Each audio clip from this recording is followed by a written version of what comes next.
கர்த்தருடைய பரிசுத்த நாமத்துக்கு மகிமை உண்டாவதாக. இந்த நாளிலும் உங்களுக்கான வேத வார்த்தைக்கு நேராய் உங்களை அன்போடு கூட அழைக்கிறோம். இந்த நாளின் தியானத்துக்கென்று மத்தேயு 26 அதிகாரம் 41வது வசனம். நீங்கள் சோதனைக்கு உட்படாதபடிக்கு விழித்திருந்து ஜெபம் பண்ணுங்கள். ஆவி உற்சாகம் உள்ளதுதான், மாம்சமோ பலவீனம் உள்ளது.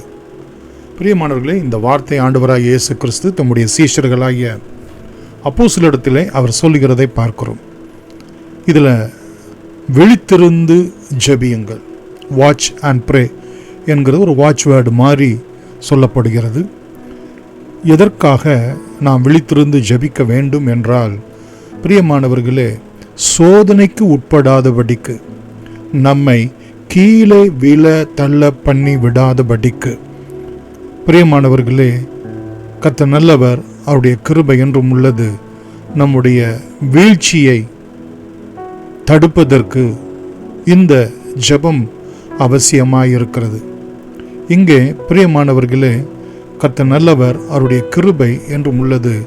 பொல்லாத பிசாசானவன் சோதனை என்று ஆவிக்குரிய உலகத்திலே பல்வேறு விதமான கண்ணிகளை நமக்கு முன்பதாக வைத்திருக்கிறான். அவற்றிலே நாம் விழுந்துவிடக் கூடாது, தோல்வி உற்ற கூடாது. இப்படிப்பட்டதான பிசாசினுடைய சோதனையின் வழியாக கடந்து போகும்போது ஜெயம் எடுக்க வேண்டும். கர்த்தர் நல்லவர், அவருடைய கிருபை என்றும் உள்ளது. பிரியமானவர்களே, விழித்திருந்து ஜெபியுங்கள் என்று சொல்லப்பட்டிருக்கிறது. அது என்ன என்று நாம் பார்ப்பதற்கு முன்பதாக, ஆவி உற்சாகம் உள்ளது, மாம்சம் பலவீனமானது. ஆவி ஜெபிப்பதற்கு உற்சாகப்படும். தேவனுடைய சித்தத்தை நிறைவேற்றுவதற்கும், தேவனுடைய நோக்கத்தை பின்பற்றுவதற்கும், பிரியமான தேவனுடைய வார்த்தைக்கு கீழ்ப்படிவதற்கும் ஆவி உற்சாகமாக இருக்கிறது. மாம்சமோ பிரியமானவர்களே பார்க்கிறோம், அது நம்முடைய பாவ சுபாவம், பழைய சுபாவம், எல்லா விதமான ஆவிக்குரிய வாஞ்சைகளுக்கு விரோதமான ஒன்றாயிருக்கிறது. கர்த்தர் நல்லவர், அவருடைய கிருபை என்றும் உள்ளது. நாம் எப்படி விழித்திருந்து ஜெபிக்க வேண்டும் என்று வேதம் நமக்கு அறிவுறுத்துகிறது என்றால், 1 பேதுரு பிரியமானவர்களே 5ஆம் அதிகாரம் 8வது வசனத்திலே பார்க்கிறோம், தெளிந்த புத்தி உள்ளவர்களாயிருங்கள், ஏனெனில் விழித்திருங்கள், உங்கள் எதிராளியாகிய பிசாசானவன் கர்ச்சிக்கிற சிங்கம் போல் எவனை விழுங்கலாமோ என்று வகை தேடி சுற்றித் திரிகிறான். அந்த சோதனை என்பது பிசாசு எவனை விழுங்கலாம் என்று வகை தேடி சுற்றி திரிவதாக இருக்கிறது. நாம் விழித்திருந்து ஜெபிப்பது என்பது என்ன? தெளிந்த புத்தியோடு கூட. இது ஜெபிக்க வேண்டிய நேரம், இது ஜெபிக்க வேண்டிய காலம், நாம் ஜெபிக்க வேண்டியவர்கள், நாம் தேவனிடத்தில் ஜெபிக்க வேண்டும் என்கிற ஒரு தெளிந்த புத்தி எனக்கும் உங்களுக்கும் ஒவ்வொரு நாளும் அவசியமாயிருக்கிறது. 1 கொரிந்தியர் 10ஆம் அதிகாரம் பிரியமானவர்களே 12-13 வசனங்களிலே நாம் பார்க்கிறோம். தன்னை நிற்கிறவன் என்று எண்ணுகிறவன் விழாதபடிக்கு எச்சரிக்கையாய் இருக்க கடவன். மனுஷருக்கு நேரிடுகிற சோதனையை அல்லாமல் வேற சோதனை உங்களுக்கு நேரிடவில்லை. தேவன் உண்மை உள்ளவராய் இருக்கிறார். உங்கள் திராணிக்கு மேலாக நீங்கள் சோதிக்கப்படுகிறதற்கு அவர் இடம் கொடாமல் சோதனையை தாங்கத்தக்கதாக சோதனையோடு கூட அதற்கு தப்பிக்கொள்ளும்படியான போக்கையும் உண்டாக்குவார். நாம் எதற்கு எச்சரிக்கையாய் இருக்க வேண்டும் என்றால், சோதனையிலே விழுந்து விடாதபடிக்கு, நான் நிற்கிறேன் என்று எண்ணாதபடிக்கு. பிரியமானவர்களே, கர்த்தருடைய கிருபையை பிடித்து கொண்டு இருக்கிறோம் என்கிற உணர்வு நமக்கு வேண்டும். பிரியமானவர்களே, இங்கே நாம் சோதனை குறித்து பார்க்கிறோம். இது மனுஷருக்கு நேரிடக்கூடிய ஒரு சோதனை தான். எனக்கு வேற யாருக்குமே இப்படிப்பட்ட ஒன்று இல்லை, எனக்கு மட்டும்தான் வந்திருக்கிறது என்று நாம் சொல்லுகிறது உண்டு. தேவன் உண்மை உள்ளவராயிருக்கிறார். எதற்காம்? நம்முடைய திராணிக்கு மேலே நாம் சோதிக்கப்பட அவர் இடம் கொடுக்கிறது இல்லை. அந்த சோதனையை நாம் தாங்குவதற்கும், அந்த சோதனையோடு கூட தப்பிக்கொள்ளுவதற்கும் நமக்கு ஒரு போக்கை, ஒரு வழியை அவர் உண்டாக்குகிறார். அந்த வழி ஜெபம், விழித்திருந்து ஜெபிக்கின்ற ஒரு ஜெபமாய் இருக்கிறது.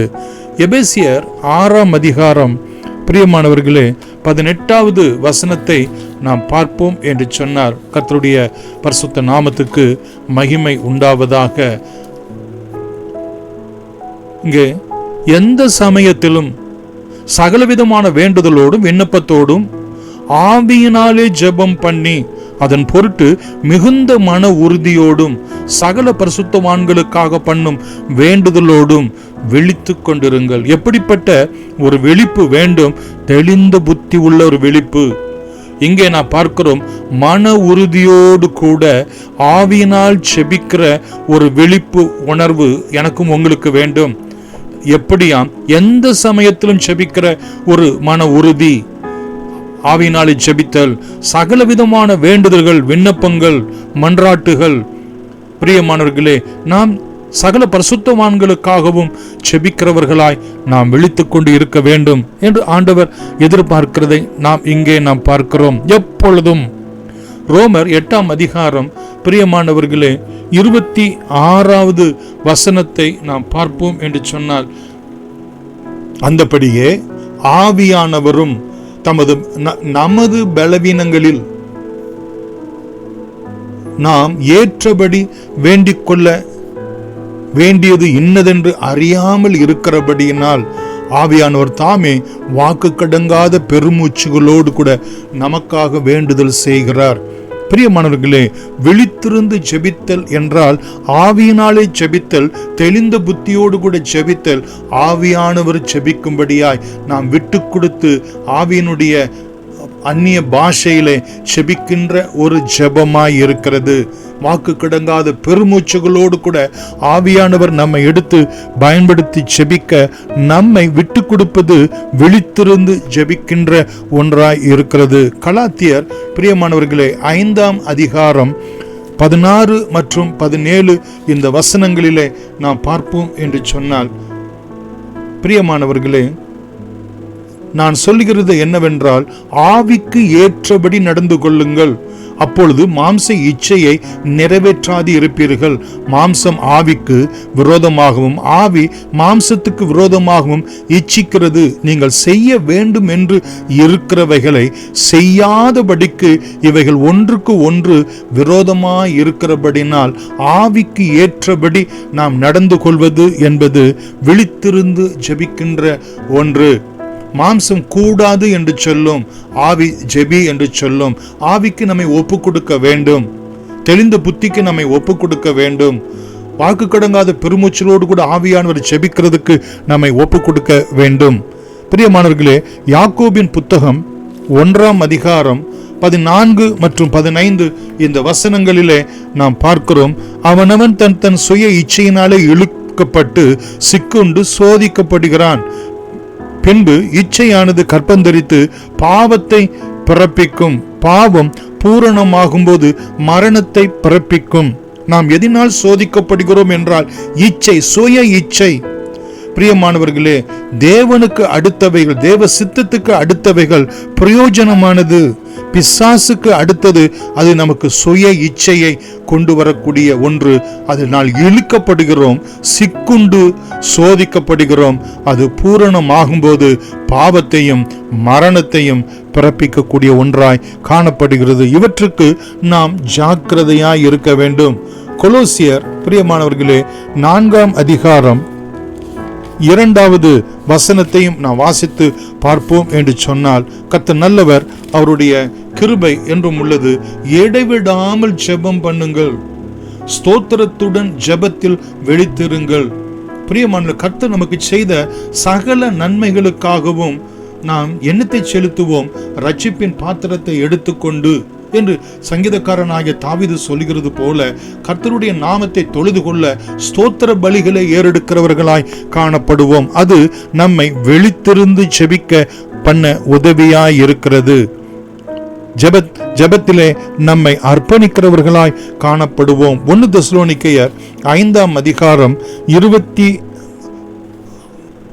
1 தெசலோனிக்கர் 5ஆம் அதிகாரம் 6வது வசனத்திலே பார்க்கிறோம், மற்றவர்கள் தூங்குகிறது போல நாம் தூங்காமல் விழித்துக்கொண்டு தெளிந்தவர்களாய் இருக்க கடவோம். பிரியமானவர்களே, இங்கே தூக்கம் என்பது ஆவிக்குரிய ஒரு தூக்கம். ஆனால் விழிப்பு என்பது ஆவிக்குரிய ஜெபமாய் இருக்கிறது. ஜெபிக்கிறவர்கள் ஆவிக்குரியவர்களாய் தெளிந்தவர்களாய் அவர்கள் விழித்துக்கொண்டு இருக்கிறவர்களாய் காணப்படுகிறார்கள். தூங்குகிறவர்கள் ஆவிக்குரிய உணர்வு இல்லாமல், பிரியமானவர்களே, ஜெபிக்க வேண்டிய நேரத்திலே அவர்கள் தூங்கி சோம்பலாய் இருப்பதை காண்பிக்கிறதாய் இருக்கிறது.